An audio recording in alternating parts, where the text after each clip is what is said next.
안녕하세요. 연세아이봄 최민혜입니다. 아직 임신 계획은 없지만 유산, 시험관 시술, 난자 동결 등 난임 극복기나 유산 경험을 공유하는 개인 유튜브를 찾아보는 20, 30대 여성이 늘어나고 있다고 합니다. 임신과 출산을 준비하는 기혼 여성들에게 한정되었던 콘텐츠가 미혼 여성들에게까지 확대되고 있는 것인데요. 결혼과 출산이 늦어지면서 난임과 유산에 대한 체감도가 높아졌기 때문이지 않을까 합니다.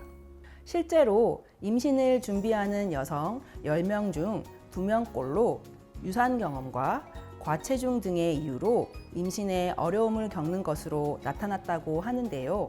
미혼 여성들이라면 주변에 직접 물어보기 껄끄러운 점도 분명히 있을 것이고, 방송에서 연예인들의 노산을 압축해서 가볍고 긍정적으로 보여주는 경우가 많아 그와 다른 상황에 놓인 난임 여성들이 직접 겪게 되었을 때는 크게 좌절할 수도 있습니다. 이러한 트렌드는 미혼 여성들에게는 미리 정보를 얻는 차원에서 난임의 여정을 가감없이 접할 수 있어 유익하며, 실제 경험담을 공유하는 입장에서는 위로와 용기를 얻기에 도움이 된다고 합니다. 난임 브이로그뿐만 아니라 미혼 여성들에게 가입력 보존에 대한 이슈도 높아지고 있다고 합니다. 임신과 출산 시기를 조절하고자 혹시 모를 상황에 미리 대비할 방법으로 난자 냉동을 고려하는 미혼 여성들이 늘고 있습니다.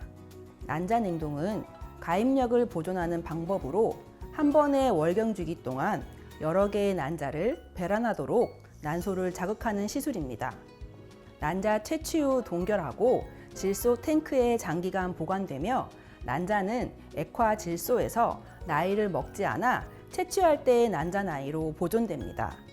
난자를 냉동하기에 적절한 나이를 결정하는 요소에는 실제 나이와 난소 나이가 있습니다. 여성이 가지고 태어난 난자는 약 200만 개에서 사춘기를 거치며 약 3, 40만 개로 감소하여 이후 매달 한 번씩 생리를 하며 하나의 난자가 배란되는 것이 일반적입니다.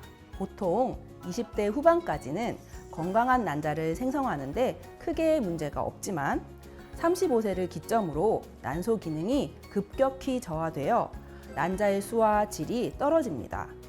따라서 난자를 냉동하기 전에는 혈액 검사를 통해 난포에서 분비되는 AMH 수치를 확인하는 것이 중요합니다. 난자 채취는 보호자 없이 혼자서도 충분히 가능한 시술입니다. 수면 마취하에 이루어지며 약 10에서 15분 내외로 비교적 짧은 시간 내에 할 수 있고, 시술 직후 1시간 정도 안정을 취한 후 일상생활을 하는데 지장이 없지만 무리하지 않는 것이 좋긴 합니다. 당장 임신 계획이 없더라도 생리가 불규칙하거나 과다하거나 생리통이 심하거나 부정출혈이 있으면 증상에 대해 전문의와 상담하는 것이 중요합니다. 질 분비물이 증가하고 색과 냄새가 달라졌을 때도 검진을 받는 것이 좋습니다.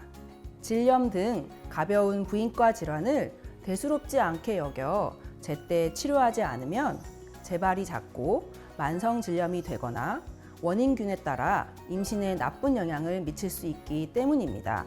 미리 난임을 과도하게 걱정할 필요는 없지만 매년 1회 자궁 난소 검진을 받거나 2년에 한 번씩 자궁경부암 국가검진을 이용하여 정기적인 검사를 받아본다면 건강한 임신과 출산을 대비할 수 있지 않을까요?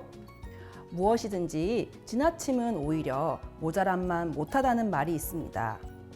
아직 일어나지 않은 일을 미리 과하게 걱정하는 것보다는 현재 상황을 계속 체크하면서 내 건강에 대해 알고 있는 것이 좋을 것 같습니다. 궁금한 점이 있으시면 언제든지 문의하세요. 성심성의껏 답변 드리겠습니다. 감사합니다.